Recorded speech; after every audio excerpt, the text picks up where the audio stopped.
Chapter 18. After this I saw another angel coming down from heaven. He had great authority, and the earth was illuminated by his splendor. With a mighty voice he shouted, "Fallen, fallen is Babylon the Great. She has become a home for demons, and a haunt for every evil spirit, a haunt for every unclean and detestable bird. For all the nations have drunk the maddening wine of her adulteries. The kings of the earth committed adultery with her, and the merchants of the earth grew rich from her excessive luxuries." Then I heard another voice from heaven say, "Come out of her, my people, so that you will not share in her sins, so that you will not receive any of her plagues. For her sins are piled up to heaven, and God has remembered her crimes. Give back to her as she has given. Pay her back double for what she has done. Mix her a double portion from her own cup. Give her as much torture and grief as the glory and luxury she gave herself. In her heart she boasts, 'I sit as queen, I am not a widow, and I will never mourn.' Therefore in one day her plagues will overtake her, death, mourning, and famine.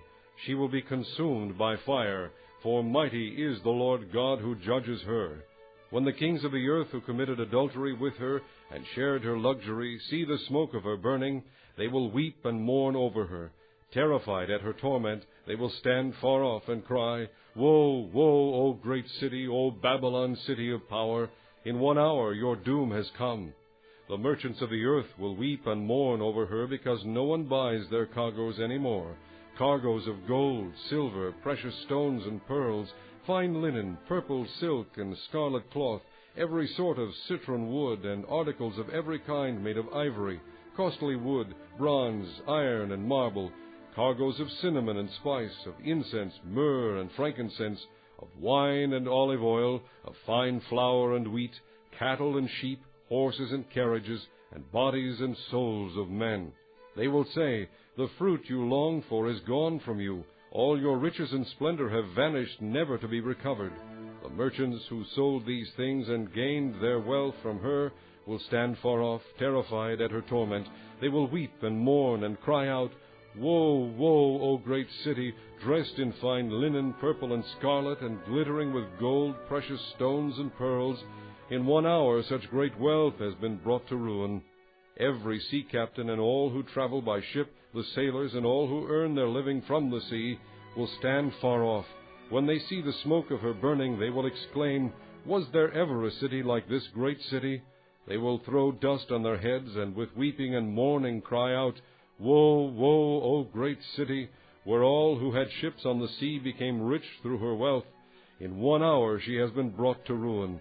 Rejoice over her, O heaven. Rejoice, saints and apostles and prophets. God has judged her for the way she treated you.' Then a mighty angel picked up a boulder the size of a large millstone and threw it into the sea and said, 'With such violence the great city of Babylon will be thrown down, never to be found again. The music of harpists and musicians, flute players and trumpeters will never be heard in you again. No workman of any trade will ever be found in you again. The sound of a millstone will never be heard in you again. The light of a lamp will never shine in you again. The voice of bridegroom and bride will never be heard in you again. Your merchants were the world's great men. By your magic spell all the nations were led astray. In her was found the blood of prophets and of the saints, and of all who have been killed on the earth.